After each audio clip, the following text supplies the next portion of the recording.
Hey everyone, it's Motzie, and it's June, and we have a lot to talk about Hainai's future. Not to sound too ominous, but for those of you who would love to have a Hainai meetup, on September 13, from 11 to 5 p.m., I'll be at the Holiday Inn Burlington for DreadCon Canada, a dark fiction and horror convention. And I'll be happy to chat with Hainai listeners and selling Hainai merch and giving away some freebies for anyone who comes to visit my table.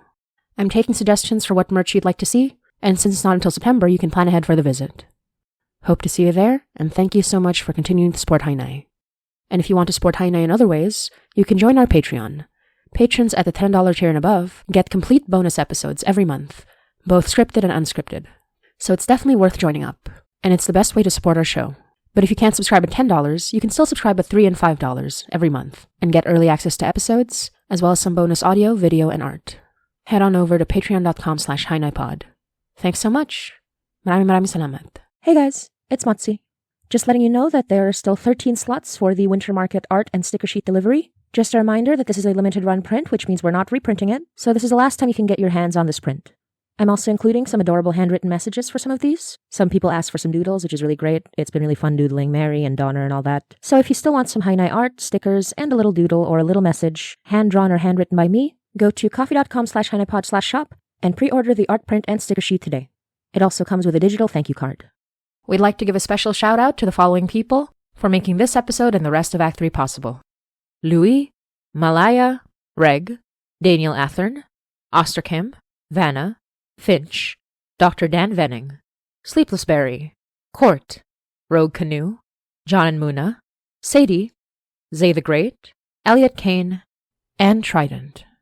Thank you for your support. Maraming salamat.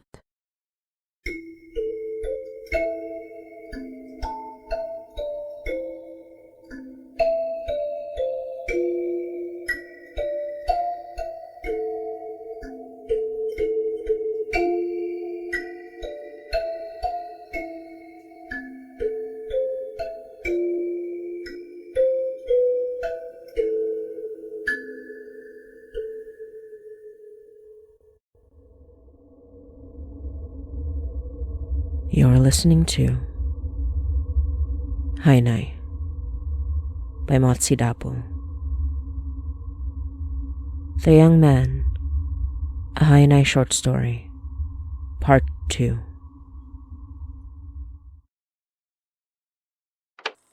This world was alien to him, but the young man was grateful that such a gentleman as Richard Henry was there to lead him by the hand. Whatever it was that the older man saw in him, it seemed he believed the young man to be a worthwhile investment. Before they both entered into the service of Mr. Henry's rich new superior, Mr. Henry insisted he needed appropriate attire for his new position, and had him visit his family's store, a tailor and haberdashery for only the finest of Toronto's clients, with a fashionable storefront in the heart of the city's bustling downtown.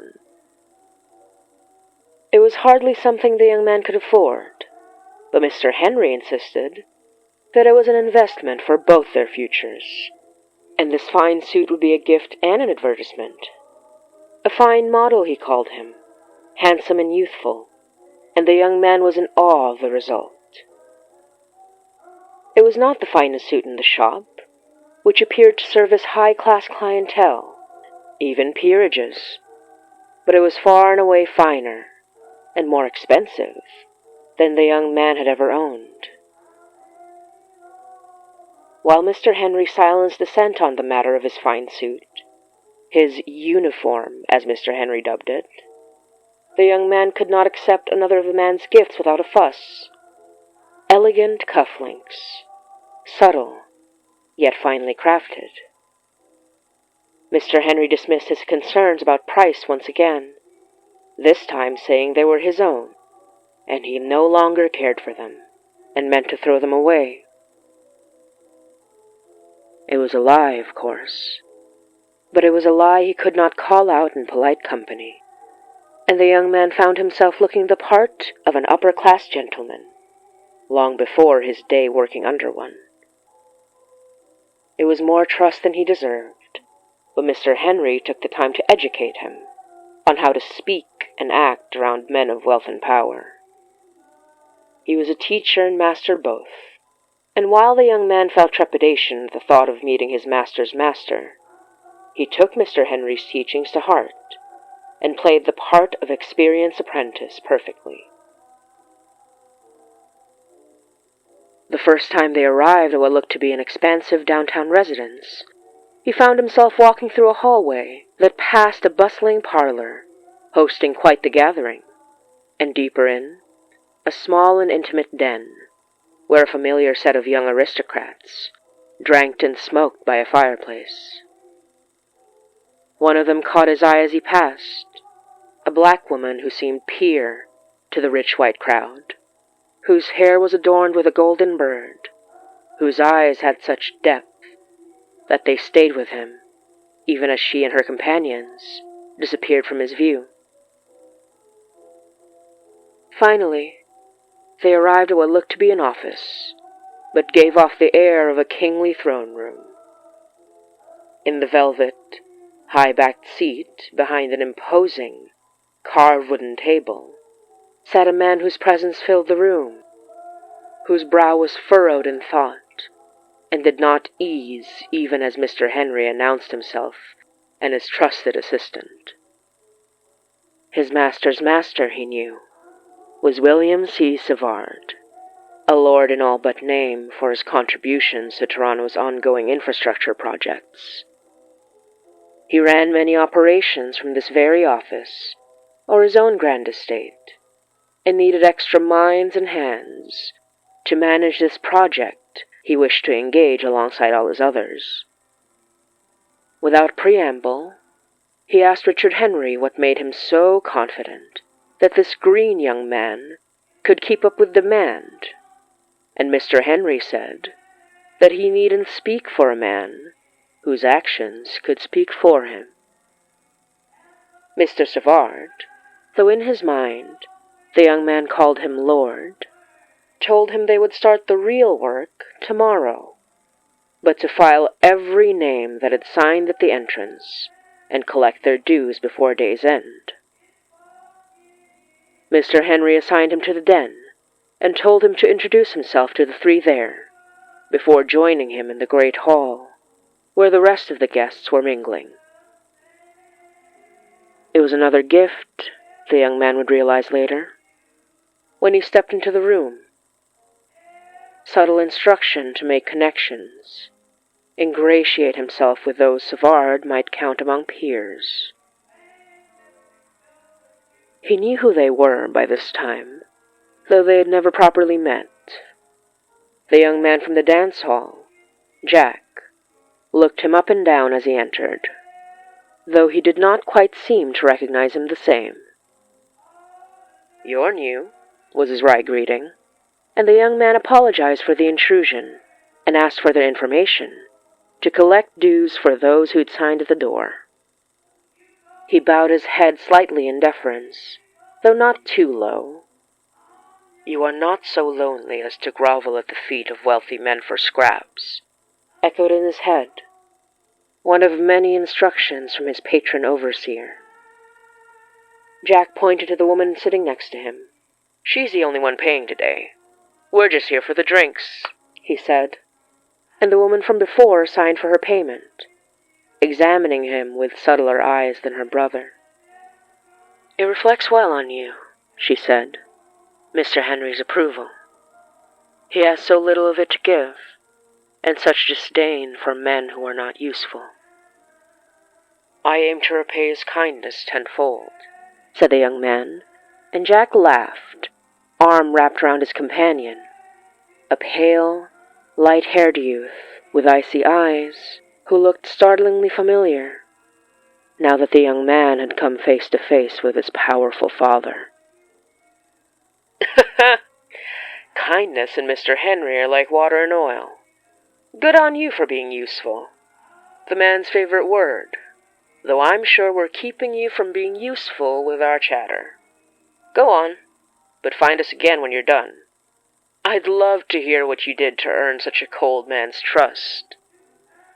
"He simply respects competence, Robin, not negligence," said his sister lightly. The young man looked down at the woman's signature and recognized the name, if only in passing. Mary Ann Weeks, daughter and heir to the Weeks Hotel and Livery. While there were many upstanding and well-to-do black families in Toronto, none of them had ever quite reached millionaire status, like the Weekses. The admiration the young man felt could not be quelled, and he hoped he might have the opportunity to speak to her again, as he joined Mr. Henry in soliciting Savard's other guests. Before the day's end, gentleman and young man shared a drink, and the latter finally broached a topic he feared to make mention of in their master's house. Mysticism, he asked, with the healthy skepticism of a man who was, if only by necessity, a good Protestant Christian. Mr. Henry chided him, if lightly, for questioning Mr. Savard's affairs, though he allowed that the rich had their eccentricities. For Savard, a God-fearing man, though fear seemed a strange word to attribute to such a man, the study of mysticism was not the anomaly, as it was popular among the wealthy. It was, rather, the time and resources he had set aside to do so, rather than inviting a few close friends and hiring the services of an Eastern mystic to read their fortunes. Still, Savard was not known to waste his time on endeavors he did not think would bear fruit. And if only for how lucrative today's assignment was, Mr. Henry suggested that their master's venture was worthwhile, if only for the intrigue it sparked in his fellow elites, including those with ties to peerages and overseas nobility. There was also an angle of philanthropy he wished to convey, and invite others to take part in, which was itself a worthy endeavor. The young man accepted the explanation, though he would later reassess his notions of Savard's study when the fraternity proper found its true cause. Even as the young man gathered materials for research, he was intrigued by the books on alchemy, the artifacts, the strange places this new endeavor would take them. He was often the one sent to fetch things, on his own or with Mr. Henry. Sometimes he accompanied Savard himself, and kept a record of his findings. Sometimes he would spot a title of interest, or a name that matched one on Savard's lists. The man never remarked on it himself, but Mr. Henry would later say he was making a good impression. He couldn't help but do research of his own, and one day found himself in Savard's library, for supplementary reference, when someone entered behind him, and he found himself standing face to face with Mary Ann Weeks. Her look of intrigue froze him to the spot, an arresting woman with stunning eyes, and she asked if he was doing some light reading, in the tone of someone who was used to hearing jokes, but did not tell them often. He told her he simply wished to learn more about the Ordo Fratrum Manus Passai's field of study, and she engaged him in discussion of theory, something she seemed energized by, for all her subdued dignity. They spent hours that day sitting in the library going back and forth, and she smiled at him, like an old friend by the end of it. A rare, crooked smile, with an air of challenge that lit a fire in the young man's chest.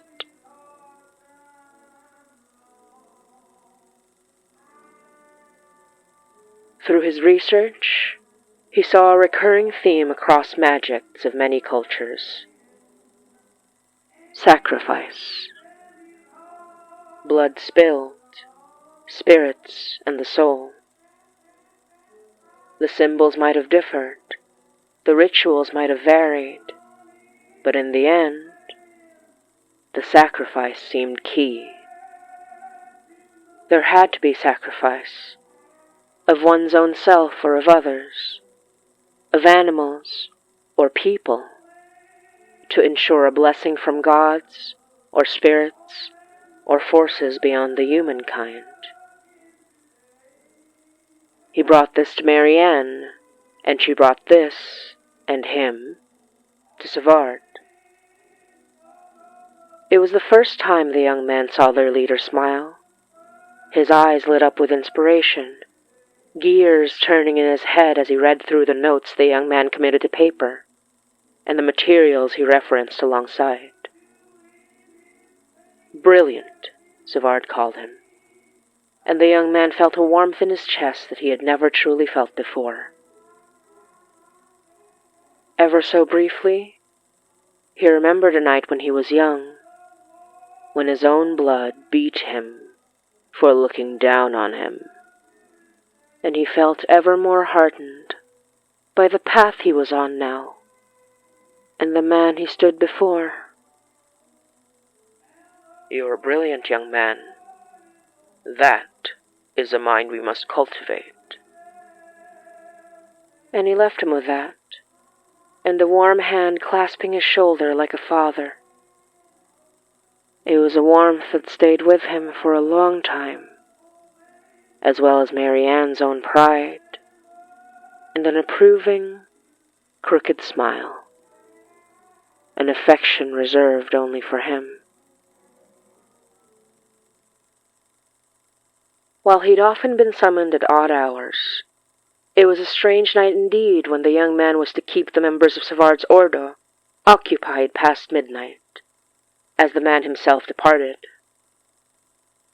There was quite a bit of drinking, but it was otherwise a subdued affair, an anticipation that could not be denied, as they awaited Savard's return. Richard Henry seemed uneasy, though it was doubtful anyone other than the young man could tell.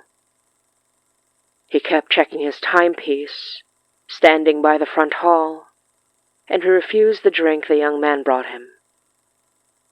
So instead of standing vigil with his master, the young man sat with Marianne. Along with them sat an older gentleman he knew to be of the Darche household, who was thoughtless but kind, in contrast with others in the Ordo, who looked at Marianne with a mix of intrigue and disdain. As he scoped the room, the young man locked eyes with another younger fellow, handsome, even beautiful, with a cherubic look about him.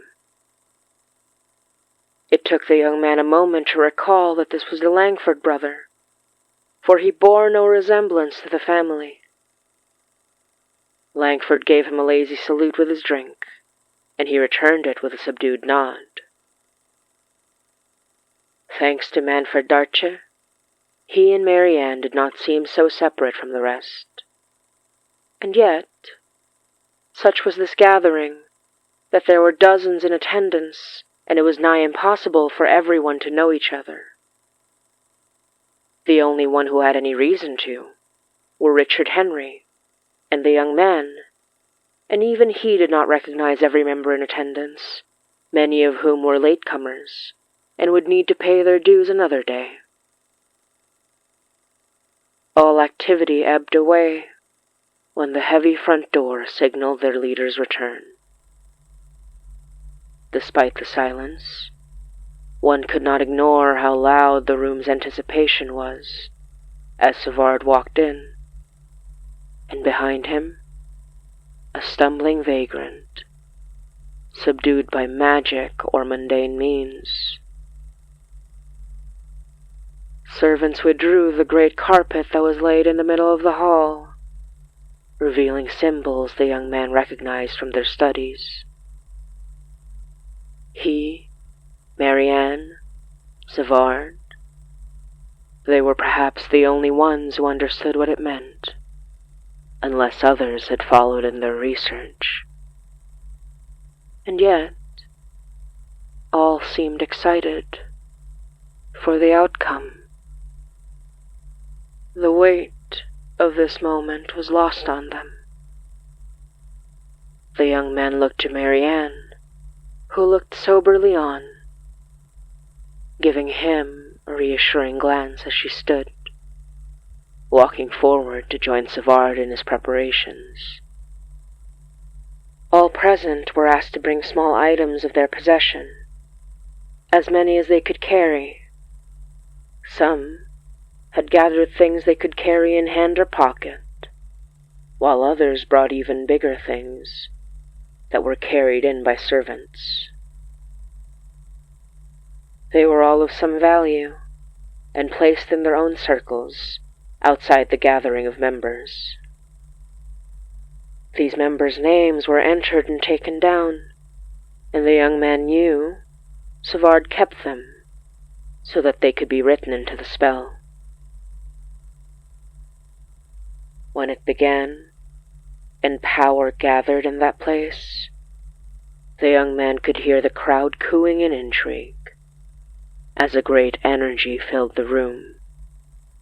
Marianne seemed intent on something that he could not see, but he himself could not pull his eyes away from the vagrant, who screamed slurring French curses before crying out in terror, surrounded by shocked and smiling faces.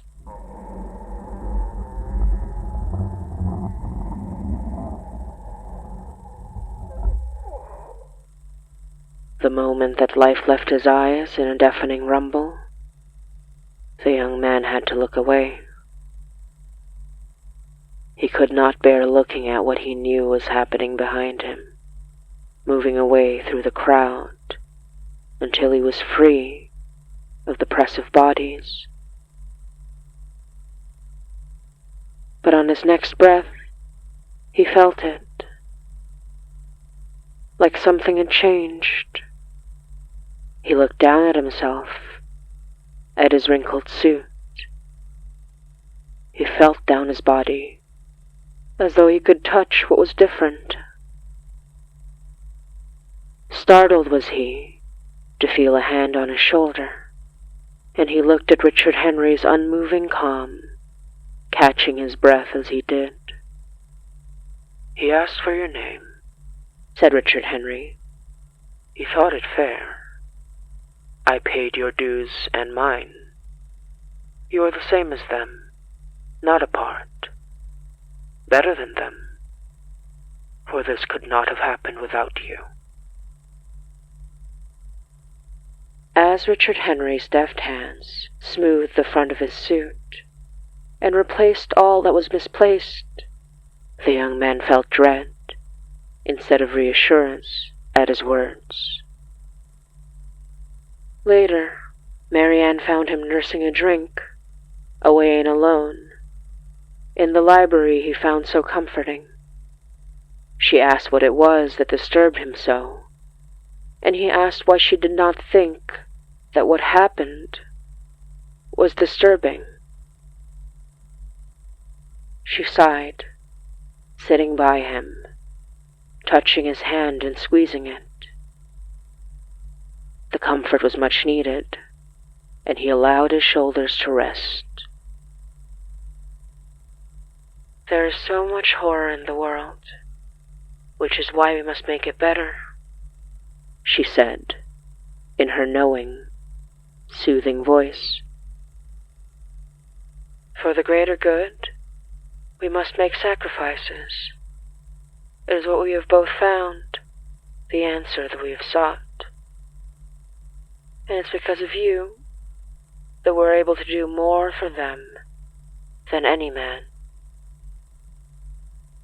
It is power that moves the world, often wrong, and now we're able to move it in the right direction."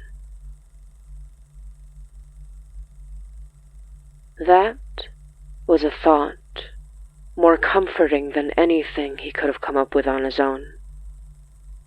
Because how could he know that when he spent so long without power?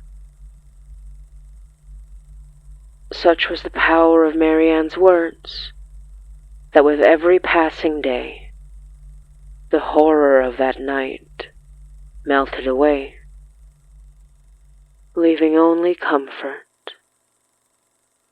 the euphoria of feeling something inside him, a fire that from thought alone manifested along his fingers with a simple word and intention.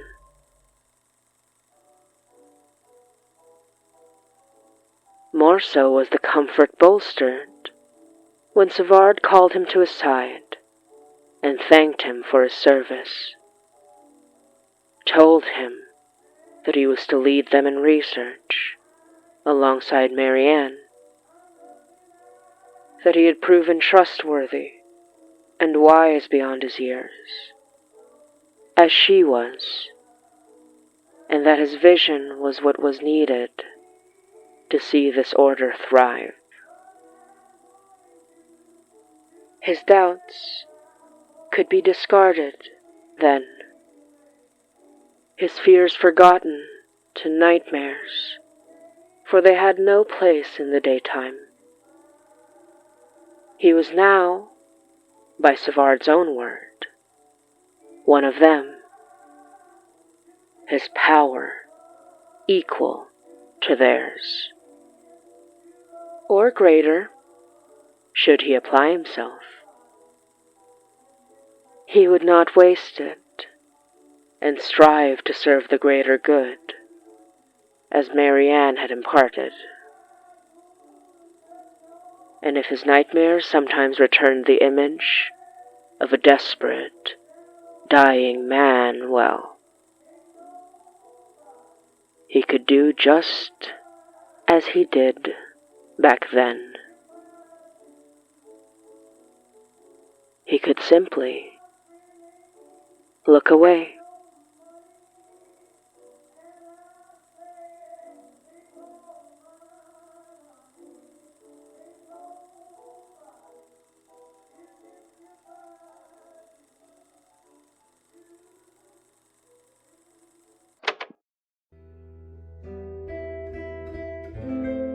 You're listening to Hainai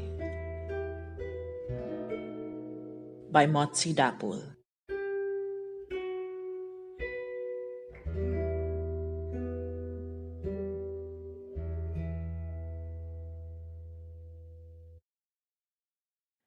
Hey everyone, it's Motzie. I haven't made an update in a while because there has been further coverage about the genocide in Gaza and the Freedom Flotilla that was trying to get aid into Gaza that was illegally arrested on international waters by the genocidal state of Israel because they did not want these people feeding people in Gaza.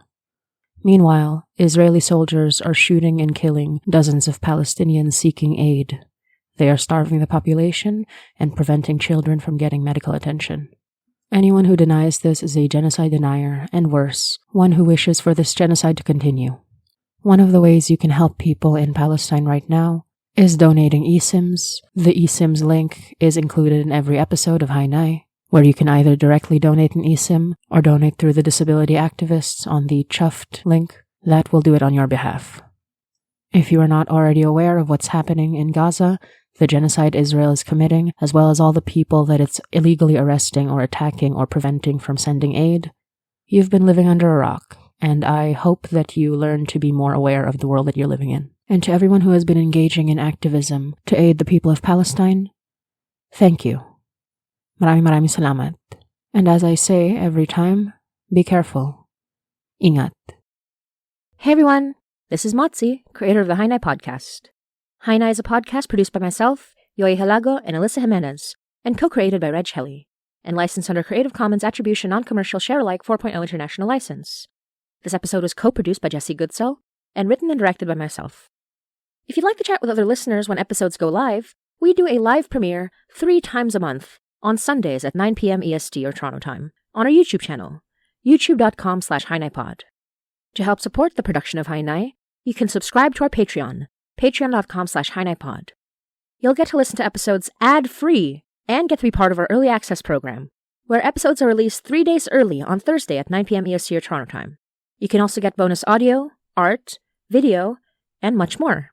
Speaking of Patreon, we'd love to give a shout out to the following patrons for all their amazing support: Chandra, Adge W, Tony Baloney, Nay, Boyo, Nat Dwight, Phoenix Luna, Kate Jordan, Tiana Harvey, Dracucard, Sabine, Ben, Sean, Josh the Alchemist, Jess Snow, Maddie Remigio, Talon, Nunette Dapul, Mika, Matthew Upton, Anna, Sooks, Becca Terrier, Amelia Brownstein, Diana Cause, Melissa, Emma Heilig, Faye Fungi, Pablo Neurotic, Oster Kim, Evie Smith, Megan, Jesse Goodsell, Malaya Light, and Victoria Goodwin.